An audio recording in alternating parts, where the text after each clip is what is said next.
Make the ground shake.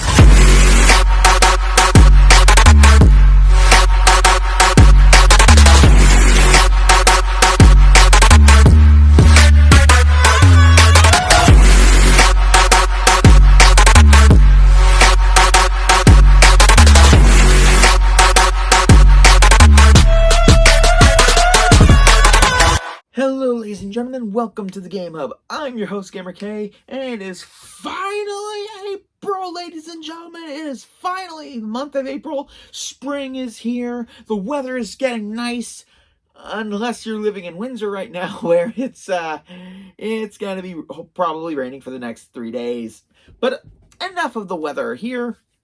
It is time for my first video of the month, and I'll be completely honest, I was kind of scared, apprehensive of doing this review, considering I might get mixed reviews on this, and it's definitely going to receive mixed reviews, because once again, I am not, like, when it comes to Spider-Man, Batman, all the comic book characters, all that, I don't have that much of large of reference from comic standpoint, more as the TV shows from when I was younger. So, me reviewing Miles Morales, Spider-Man Miles Morales, it's going to be based off my understanding, and no, I haven't seen the Into the Spider-Verse movie. There's a lot of other stuff that I've been waiting to watch, but my enjoyment and my critique of this game is going to be based on my overall first impression of Miles Morales. So, with that being said, let's swing on into this review, and oh boy. So, first off that I really want to address is the fact that this isn't really a sequel game, at least not in my opinion.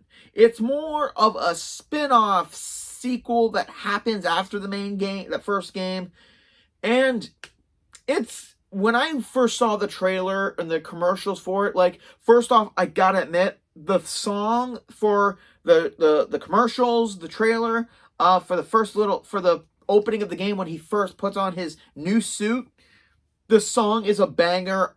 I give full credit to the artist. The song fits perfectly. Perfect song to go with Miles's rise to being a hero.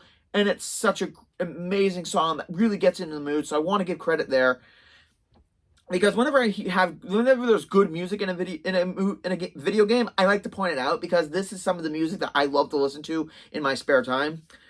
But I gotta address some big issues, and it's not that I don't like Miles as a character. I freaking love him. And when I first played the first game, I didn't really know that much about him until he got bit, and then I think, oh, he's going to become another Spider-Man. And then I did a little bit more research on Miles Morales. Also, Death Battle and the TV shows really helped that too, a little bit, and I'm going to watch Into the Spider-Verse later on. But in terms of the game, this just has that kind of feeling like, for Uncharted fans who played The Lost Legacy, where Chloe was the main character, you can tell that this is kind of a spin-off game and not really a sequel, and that's where Miles Morales is for me. It's more of a spin-off sequel than a full-right sequel, and a lot of that shows within the game itself. I mean, the graphics are still top-notch and the same throughout from the first game, so I give credit that they didn't change that much. It's done very well. The gameplay, I really enjoy. The swinging, the combat system's still the same with a little different aspects, because Miles is his own Spider-Man, so of course he's not going to have as many gadgets as Peter did, but at the same time, he's going to have stuff that work for him, which I really enjoyed. Now, I'm going to get through the story a little bit, or I'm going to say, to be honest, this game has many flaws in my opinion. One of them is a deep lack of story or progression within said story. I mean, yeah, this is not, I mean, in the beginning of the game, we do get to fight Rhino, and that's where our Venom powers first come. And I will say, the first segment, I enjoyed it. Chasing Rhino through the mall and through the city, doing all that to start off with Peter. I did enjoy it. My only complaint of that is that we didn't get more of J. Jonah Jameson in person. I really hope for the next sequel he's more prominent. But enough about J. Jonah Jameson, because he's my favorite critic. But after that, Peter basically, because it's said in the DLC of the last game that Mary Jane was going to go to this other country. I can't remember what the name was. And Peter decides he's going to go with her. So he's leaving the city in charge with Miles. Which, in retrospect, on Peter, not the best thing to do, especially since he's basically a rookie. This is basically what happened when in Friends, when Gunther left Joey in charge when he was only working there for 2 days. Those of you Friends fans, I know you know what I mean. So that's basically what a good analogy for this is. Leaving someone inexperienced with a big responsibility, not the smartest move Peter's ever done. And another flaw of the game is its length, where the main game is, like, I'm going to say this wholeheartedly. When this game came out, I know I go back and forth between my topics, but that's how I do things. When I first saw the trailer and when I first heard about this game, I was so excited. I avoided trailers. I avoided reviews. I desperately, against my curiosity, I avoided my favorite reviewers' reviews. I refused to watch videos on YouTube, even though they kind of kept popping up, until I played the game, which wasn't until Christmas time, because I got it for Christmas. So during Christmas break, I took a day just to play the game, and by the end of the day, I found out that I almost beat the game. And this was only during the first game, the first day of me playing it. Upon review, I found out that, because I take my time to do everything, so I don't really count how many hours I've been doing this, especially when I die and, all that. But the main game is 7.5 hours long. And that is a big bummer. When you got a great character like Miles, and I really do like Miles as a character. He's unsure about what he's doing. He's worried about hurting people and not living up to what Peter is. I get that. That's a great role for him to discover his own kind of being Spider-Man and all that. But when the game takes as much time to develop him as it does to reveal the villain really quickly, and then I double checked, and the doing extras and the story is about 12 hours long, which does make sense because it did take me about half a day to almost beat it, and then I took a hiatus to calm down and then do the rest of it. So yeah, I guess that makes sense. With only 16 main missions and 9 side missions, basically. I'm going to get down to the main stuff first, because this is Miles' story is pretty good. We get to see him in his hometown of not his hometown, but the neighborhood of Spanish Harlem. And it's really, really cool to see this. And all the side missions are basically rounded up with the app that his friend built. And every time I hear his name's friend Genki, I immediately think he should be having Mochi and Tiger and Suezo with him. For those of you Monster Rancher fans, you're welcome for that joke. For the side missions, a lot of it stems from doing random tasks that help the people in the neighborhood, people in danger. And then later on, it figures out that there's a big criminal conspiracy in order to cripple the neighborhood with a criminal enterprise. And I'm skipping right to, oh, by the way, just going to say this. I know it's a little late, but if you haven't played the game, or if you haven't watched any of it, big spoilers coming, just letting you know. It turns out Kingpin from prison was pulling strings of his old henchmen in order to get things done, so when he's out, he can reclaim his neighborhood. And that kind of feels cheap to have it be just a little quick cutscene in the end of the side missions. Although I did enjoy some of the characters that we help. We get to help the pigeon dude, who we find out that the bad guys are using pigeons to send messages. We helped save the feast, homeless shelter from a fire and solving what happened. And the electric puzzles are annoying as heck. I'm going to say that outright. And throughout the game, the people of Harlem see him as Miles as their Spider-Man. And I love the group support near the end of the game where they rally together around him to protect him. And I really enjoy the deaf chick, Haley, I think her name is. Is it bad that I really want her and Miles to have a little bit more chemistry in the next game? A little bit. I mean, I don't know why. I just see it. It's just so cute. I really enjoy it. Or the the blog reporter girl. I keep forgetting her name. But it's good that in his first couple days as Spider-Man, Miles has 2 girlfriends now. So I'm happy. Going back to the side missions, there's very lacking in a lot of them. But I'll go through those once I get to them. But going back to the main story, I was more surprised that Clayface was Joker in Batman Arkham City for most of it. I was more surprised by that than I was in this game, because in the minute things happened, I called it out. For example, but going back a little bit, I did enjoy that they took a not so well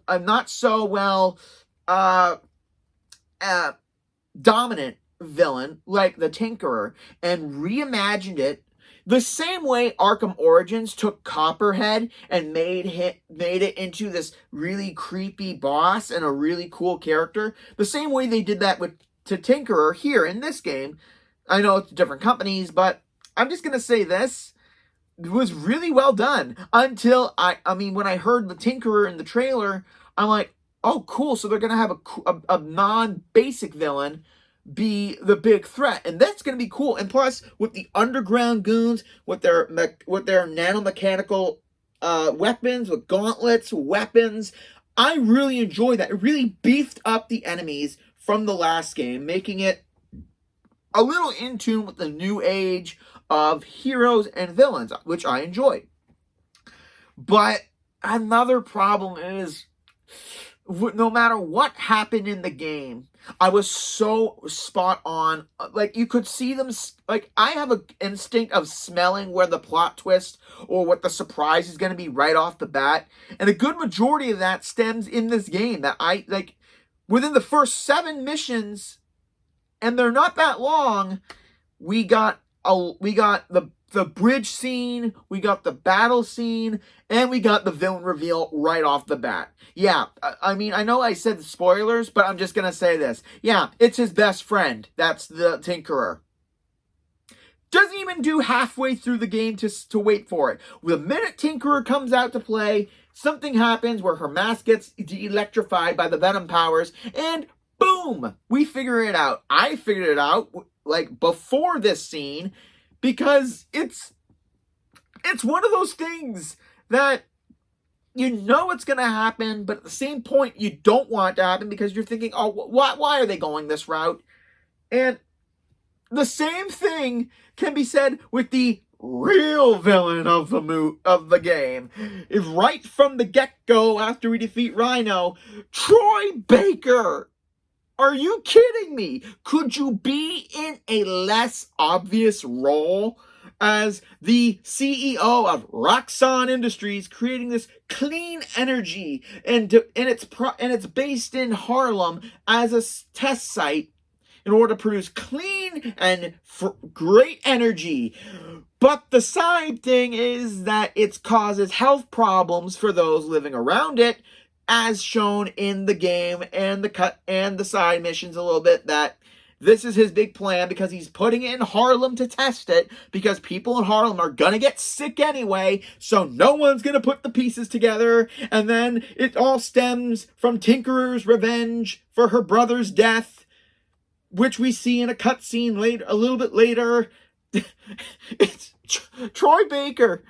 I love you. You're a fantastic voice actor, but could you have been in a more obvious role? In what comic book, movie, game, show, anything, does the CEO who does things good When does he not become a villain? Arkham Origins, the Cold Heart DLC did it. I mean, fans of Batman would already know this. Big Hero 6 did it, and it was honestly a little bit of a surprise, but not that really big of a surprise. And now this. Like, if you're in a video game that's based on comic book heroes, and if a character comes in and he's this very polite and very popular and friendly CEO of a tech company, you know he's evil. You know it to your core. I'm just saying that. Like I couldn't, like, it was in the first mission, too. Like, I didn't believe a word out of his fibbing mouth. I could see it. And that's another problem with this game. The first mission, you could easily tell that he was the bad dude. 6 missions after that, you found out that Tinkerer was your best friend. And later on, the whole story just stems from Miles trying to work things out with with Finn or Tinkerer, his best friend. And you know it's not going to go well. You know it's going to end terribly. Although I will give credit to them, the ending did have me tear up in the end. I'm not going to spoil that. But it is a cool, really cool cinematic, very cool cutscene, very awesome final boss. That it reminisces with me of the Doc Ock and Spider-Man boss in the last game, where it's emotional. It's not as difficult as other bosses, but it gives you that emotion factor. Like, you want to stop them from what they're doing, but at the same time, you feel the emotion between the characters as they clash, which is a cool thing of this game that I really enjoyed. Now, yeah, but that's another thing that brings down this game's rating for me, and it's the lack of a cohesive story. Like, it feels like it's just stems from one little bit. Like, in the last one, it started with basically Spider-Man stopping Kingpin, and then doing the Mr. Negative's goons, and then the supervillains afterwards, and it all kind of commingles a little bit. Like, it doesn't feel like one's overshadowing the other at certain points. This game, it's just the same exact story going right through the end with a little bit of Cold Heart DLC kind of mixed in with that to kind of throw us off the scent. Like, they're trying to throw us off the trail. Like, no, this is what's going to happen. And I don't believe it for a minute. That's one thing that goes on with this game, is it's foolish attempts to make us think that it's not what we think it is. But it feels like they've done every cliche in a superhero movie video game in one game. It feels like they've crammed in so many cliches, and I don't hold it against them, but I'm thinking, like, what happened? You had a gem, and now you've gone to something like cubic zirconium here, where it looks real, but it doesn't have the polish or the flashiness that the other one did. Going into that, we do have a bunch of challenge side missions. Not as many, but some of them are pretty cool. Like the Spider-Man challenges, where we learn the ropes like we did with the first game. And at the end of it all, I do enjoy the kind of makeshift boss fight, where we get to kind of dive a little bit into the actual lore that's going on with this Spider-Man series. Like, Vulture was the first villain and how he first fought Peter. I will admit, it was pretty cool. And then we have the Friendly Neighborhood Spider-Man app, where we do 10 side missions there. And then we've got the postcards, which are epilogue, which is basically a little bit of a boring, go find the hidden thing, and then get a small cutscene at the end that doesn't really have a lot to do with anything. It's just that kind of closure thing at the end, and it doesn't really work for me. At least for me, it doesn't work. Then we have sound samples that our uncle leaves behind after you beat him.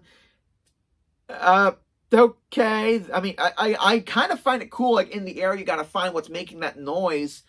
I do think it's a cool idea, but it's only used once. Like, if there was a side mission where someone was kidnapped and there was a ransom call, if we had to listen to the ransom sounds and kind of triangulate, like go to different areas and triangulate a location, that would have made it work. I hate it when games do like something different only for one little gag or a small side mission, and it doesn't really connect with anything that you do in the main game. Like, it just feels like it's something that should have been done as a mission instead of just later side mission that doesn't get used ever. I don't exactly know how to explain it more than that. Like, if it was used, like I said, in a kidnapping or trying to triangulate where Tinkerer was after she made like a video or like a voice message and try to triangulate them, that would have been a fun way to do it. But it's kind of like how Batman would do it in the previous games, but not here. It just feels a little lacking.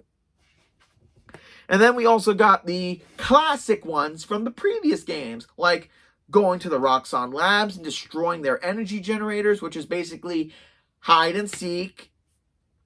Same thing with the underground caches, which is the Tinkerer's people. Like, you just defeat them and then take the tech in order to upgrade yourself. And then we have the time capsules, which is basically like Peter Parker's mementos from old memories, old fights with villains, but just with him and Finn's old memories before he became Spider-Man and before the badness happened. You don't feel as connected to it as you do with the Peters collectibles, because Peters had stuff with Aunt May, throwbacks to Marvel characters like Nick Fury and Daredevil, which I really enjoyed, and little snippets of him with J. Jonah Jameson, MJ, Harry Osborn, Kingpin, and all the other villains in the game. So you know who is canon so far. So if they bring them back, they're not bringing them back like they're the new villain, but more like they're already established in this series, much like they did in the Arkham games a little bit. But it just feels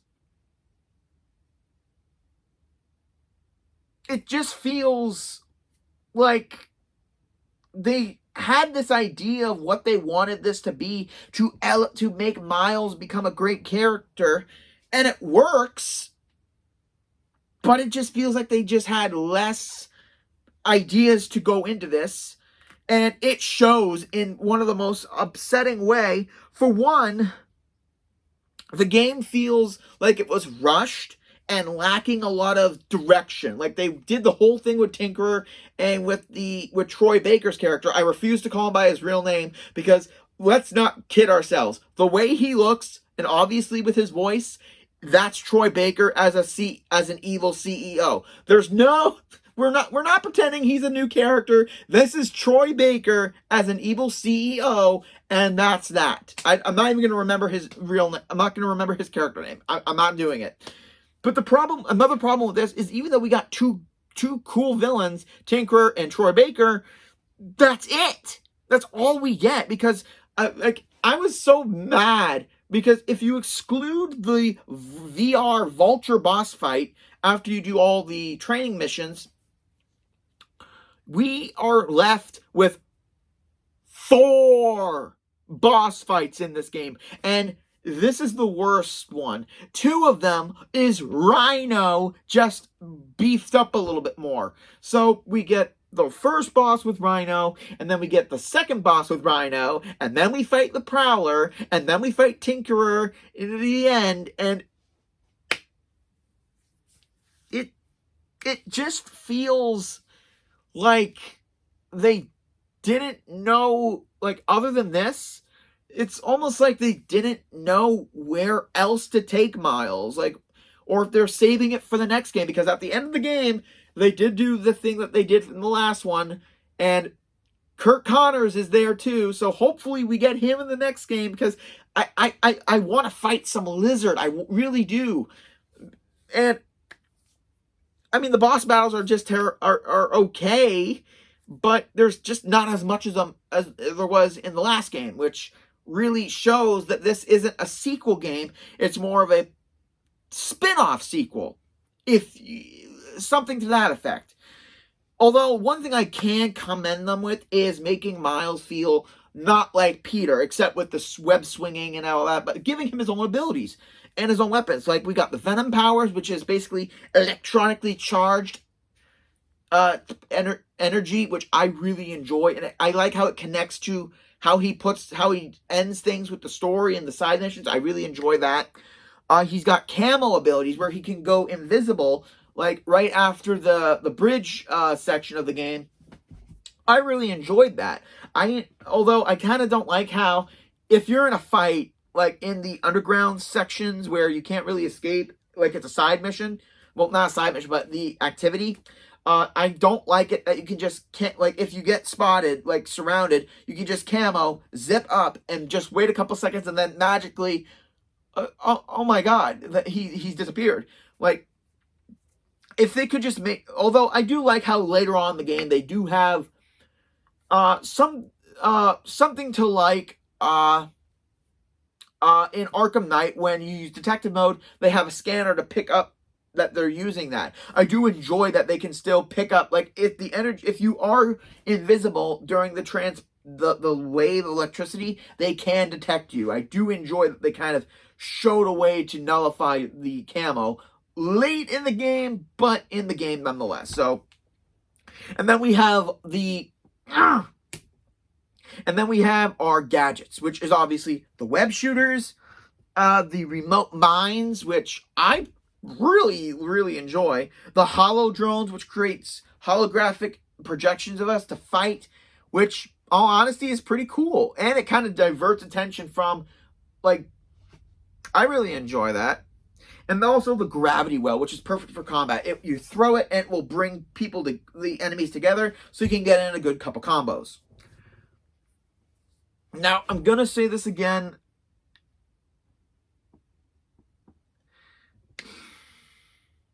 I'm going to be completely honest here.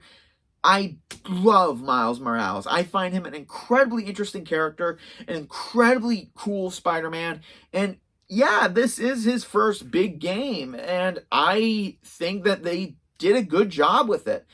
My only problem is, it's not enough of Miles. Like, it's just like in the Uncharted games, when you play as Nathan Drake constantly, but in this game we get Chloe Fraser. In the Lost Legacy, we get Chloe, but we know more about her because she's been in the second and third game, and we know a little bit more about her. But in this, we know Miles as the kid who's Peter's protege. That's mostly what we know. And I also like the fact that, while Peter, it took years for people to figure out Peter was Spider-Man, or for him to tell MJ he's Spider-Man, I don't like how his mother, and then near the end, his uncle, I mean, obviously, because he's the Prowler, and also his entire neighborhood to figure out that he's Spider-Man by the end. But at the same time, they all defend him. They don't tell anyone because he's their Spider-Man. And I really do admire that. I love that. But again, the big problem is there's a lack of a lot of importance in this game. The lack of branching story that elevates Miles, side missions that aren't so generic from the last game, and also 4 boss fights, 2 of them being the exact same. But in all honesty, I have an idea that they could do for DLC if they decide to do some. Or what, and I'm going to be on, and I can't believe I'm saying this, but this whole game of what happens in the game, it should have been DLC. I'm sorry, it really should have, because it felt like DLC to me. What should have happened is, don't you think, if the word got out, I mean, it was shown that J. Jonah Jameson said that Spider-Man is gone and left this new Spider-Man in his place. Don't you think some of Spidey's villains would seize the opportunity that he's not there to stop them, and has left Spider-Man apprentice in charge of New York? Like, We could have had amazing boss fights with Spidey's Elite. Like, not the ones from the previous game, because that would just be... I mean, maybe Shocker, because, you know, Shocker was the easiest boss to fight in the game. And seeing how Miles goes with some of the big ones. I've been fighting Spidey for years. I mean, we could have had Shocker, maybe Sandman, Mysterio, Hydro Man would have been a cool addition to this game. It just feels like they had a basic idea of what they wanted to do, and they did it, but at the same time, it feels like they didn't do enough for me. And I know a lot of other people agree. I know a lot of people agree with me, but this doesn't have the punch that the last game had, or the level of intrigue of boss fights and a complex story. Because when I can predict everything within the first hour of the game, you know there's an issue there. Overall, Miles Morales is a fantastic character, and the game itself is pretty good, but I just wish that they elevated it a little bit more to the standard that they did last time. It's like, usually Insomniac, all their sequels do much better than their previous games, like with the Spyro series. I don't know this for a fact, but I think that the Ratchet and Clank series, all their sequels do more than their previous games, but in turn, the first Spider-Man game is way up here, while Miles Morales is just not even halfway above the notch. It feels like they had heart in it when they built it, when they made the game, and I applaud them for that. And it's a great game. It's a great game, but it's just not a spectacular game. But with everything negative thing I said, there is still heart in this that I look forward to in the next game. And I really hope we get a game like the next one where we play as both Miles and Spider-Man, where we get to use both of their abilities and both of their technologies and both of their stories that can collide into the single story. And I think it's something that can be easily done. Kind of like how Assassin's Creed Syndicate did with Jacob and Evie. Have the same characters in the game, but once in a while you switch in order to do certain side missions, certain main missions, where the story will collide and it works. So, above all, GamerK's final verdict for Spider-Man Miles Morales, it was a tricky one. I wanted to give it a 6 or a 5 because of how less of a game it feels and more of a spin-off game that does more to build a little bit more, but putting everything else into account of how well it was done, even the small amount of boss fights I had, I still enjoyed it, and I still enjoyed the wild ride. So my final verdict for Miles Morales is a 7 out of 10.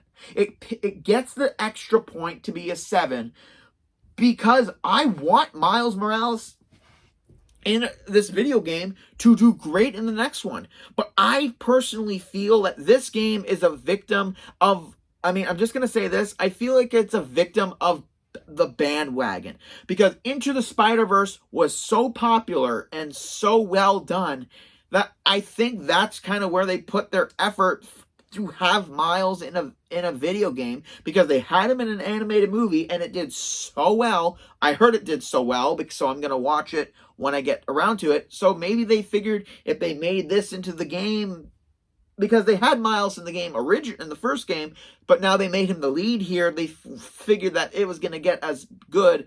But it's just, I feel, at least that's the way I feel. Like, if they put more effort into making a little bit longer of a story with more villains and more issues for Miles to deal with, it would have made it into my 8 out of 10 games.